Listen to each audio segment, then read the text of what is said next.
Hello friends, welcome to Swati's kitchen. आज आपण उरलेल्या भातापासून मस्त असा हा नाश्ता बनवणार आहोत। तत्पूर्वी चॅनलवर नवीन असाल तर चॅनलला सबस्क्राईब करा आणि बाजूचा बेल आयकॉन देखील प्रेस करा, म्हणजे तुम्हाला माझे असेच नवनवीन व्हिडिओ पाहायला मिळतील। चला तर मग वेळ न घालवता झटपट रेसिपीला सुरुवात करूयात। तर याच्यासाठी मी हा भात घेतलेला आहे। हा रात्रीचा भात आहे आणि तुमच्याकडे तुम्ही जे काही तांदूळ वापरत असाल तर त्या तांदळाचा उरलेला भात या रेसिपीसाठी वापरू शकता। तर हा जो भात आहे 2 वाट्या आहे, तर हा मी मिक्सरच्या भांड्यामध्ये घालून घेत आहे। तर सगळा भात आपल्याला मिक्सरच्या भांड्यामध्ये घालून घ्यायचा आहे। याच्यामध्ये मी अर्धी वाटी बेसन घालत आहे। 2 वाट्या भातासाठी अर्धी वाटी बेसन घातलेलं आणि अर्धी वाटीच दही घातलेलं आहे। 1 मिरची त्याचे 2 तुकडे केले ते घातले। मिरचीचं प्रमाण तुम्ही तुमच्या टेस्टच्या अकॉर्डिंग कमी जास्त करू शकता। मी मुलांसाठी बनवत आहे म्हणून कमी मिरची घातली आहे।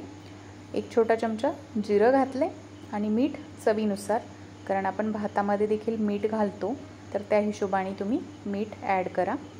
आता अर्धी वाटी पाणी घातलेलं आहे। तर दही स्किप झाले त्यामुळे दह्याचं व्हिडिओमध्ये आलेलं नाही। तर हे मिक्सरवरती मी वाटून घेतलेलं आहे। खूप फाईन वाटल्या जात नाही, अगदी थोडंसं जाडं भरडं असं वाटल्या जातं। तर बघू शकता टेक्स्चर असंच आपल्याला हवं आहे।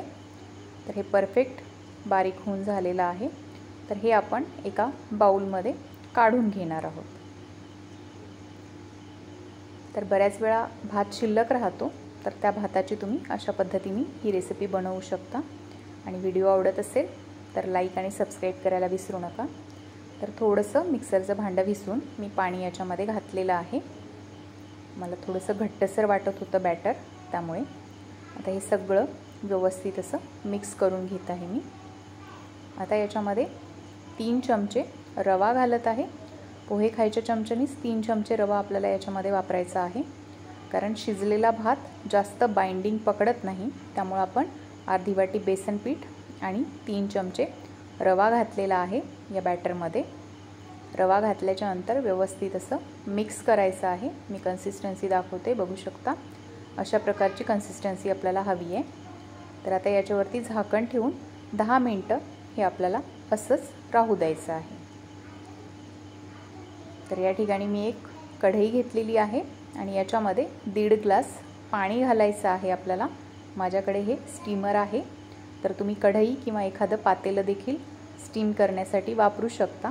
मी 1.5 ग्लास पाणी याच्यात घातले आणि हे पाणी उकळी येईपर्यंत आपण दुसरी तयारी करूयात।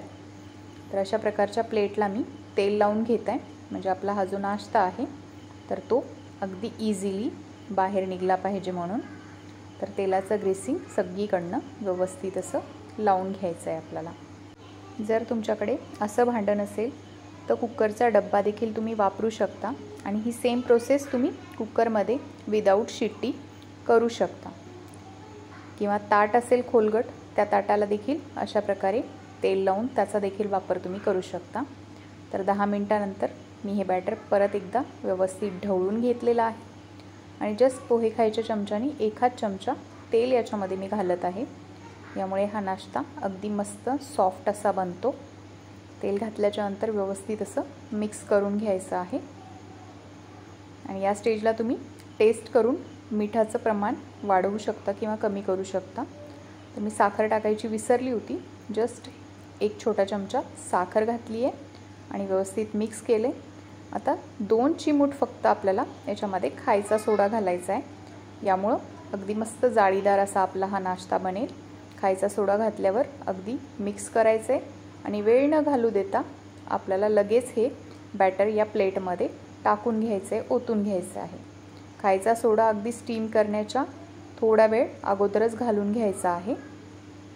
तर हे व्यवस्थित मी याच्यामध्ये सगळं ओतून घेतलं आहे आणि आपल्या पाण्यालाही मस्त उकळी आली आहे आणि त्या पाण्यावरती आपल्याला हे वाफवून घ्यायचं आहे।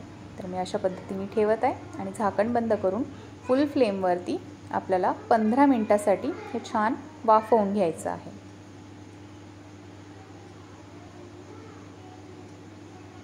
तर 15 मिनिटं झालेत, मी गॅस बंद केलेला आहे।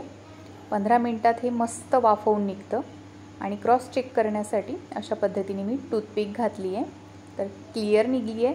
म्हणजे परफेक्ट झालं आहे आपलं हे जे काही नाश्ता आहे तो स्टीम होऊन झाला आहे। आता आपण काढून ठेवणार आहोत साईडला आणि हा कम्प्लिटली थंड होऊ द्यायचा आहे आपल्याला, घाई अजिबात करायची नाही आहे। पूर्ण थंड झाला नंतरच आपण याचे काप करणार आहोत। जर गरम गरम काप केले तर हे व्यवस्थित कापल्या जात नाही। तर हे व्यवस्थित थंड झालेलं आहे आणि आता चाकूच्या सहाय्याने मी याच्या कडा मोकळ्या करून घेत आहे सुरुवातीला, म्हणजे आपला नाश्ता या प्लेटला चिपकणार नाही। आपण तेल व्यवस्थित लावलेलं होतं त्यामुळं हा नाश्ता आपला चिपकत नाही आहे प्लेटला। आता तुम्हाला हव्या त्या आकारामध्ये हवे तेवढे मोठे याचे तुम्ही काप बनवून घेऊ शकता।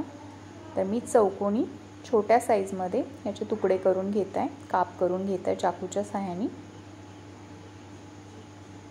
आणि तुम्हाला रेसिपी कशी वाटली कमेंट करून आवर्जून सांगा। तर बघू शकता काप बनवून झालेत। मी एक दाखवते तुम्हाला, किती मऊ लुसलुशीत असा आपला हा नाश्ता बनवून रेडी झाला आहे। तर बघा मस्त स्पंजी पण झाला आहे आणि अगदी मऊ आणि लुसलुशीत, खायला देखील तितकाच टेस्टी लागतो। तर तुम्ही हा असा देखील खाऊ शकता, पण आपण याला थोडासा तडका मारणार आहोत। तर याच्यासाठी मी एक कढई घेतली आहे, कढईत तेल घातलेलं आहे। तेल चांगलं कडकडीत गरम झालं का मोहरी घातली आहे त्याच्यामध्ये 1 चमचा।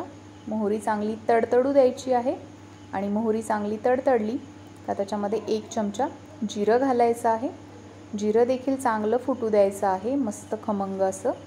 त्याच्यानंतर कढीपत्ता आहे, तो कापून मी याच्यामध्ये घातला आहे, यामुळे टेस्ट खूप छान येईल।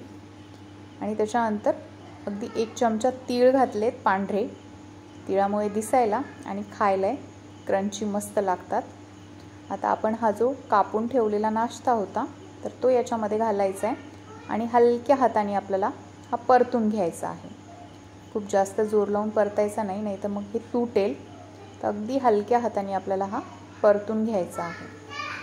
तर मी गॅस बंद करून घेतला आहे आणि आता स्लाइटली आपल्याला ह्या कढईमध्ये हा नाश्ता परतून घ्यायचा आहे। थोडंसं माझ्याकडे चटपटीतपणासाठी जिऱ्याची पूड, लाल तिखट, काळं मीठ हे एकत्र वाटून घेतलेलं होतं, तर ते मी याच्यावरती घातलेलं आहे। त्यामुळे मस्त असा चटपटीतपणा आपल्या ह्या नाश्त्याला येईल। ऑप्शनल आहे, तुम्ही याच्याऐवजी चाट मसाला घातला तरी चालेल।